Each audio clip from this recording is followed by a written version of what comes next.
في صوت جواكِ بيدفعِك إنِك ما تغفريش لنفسِك أي خطأ ارتكبتيه، ودايمًا بيقول لِك أنتِ ليه ما رديتيش على فلانة وفلانة وما وقفتيهمش عند حدّهم، رديتِ عليهم رَد فيه حزم وعرفتِ تطالبي بحقِّك؟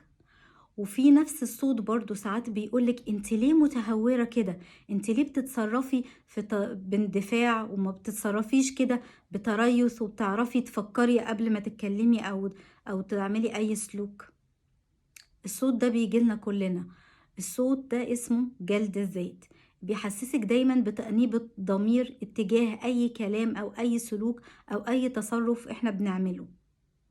مشكلة الصوت دوت إن هو لما بيكبر قوي بيخلينا مش عارفين نعيش شعور الحرية، مسجونين دايما في الماضي، وبيوقف الدنيا عندنا وبيخلينا واقفين مكاننا مش عارفين نتقدم أو نتحرك. اللي بيوسوس لنا كلنا وبيقول لنا انت ليه تصرفتي بالطريقة دي، انت عمر ما حد هيغفر لك اللي انت عملتيه، انت هتندمي على اللي عملتيه بقية حياتك وانت عمرك ما هتغفري لنفسك.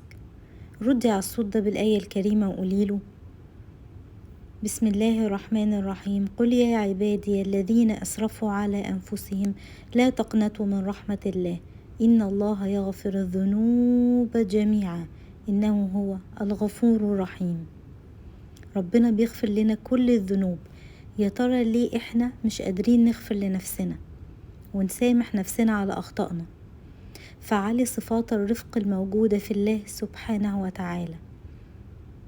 اتعلمي ازاي تعاملي نفسك برحمة من اسم الله الرحيم اللطيف الرؤوف الحليم الغفور، وتعاملي مع نفسك بحلم ولطف ورأفة. تابعوني في سلسلة غذي روحك مع كوتش جيلان مصطفى.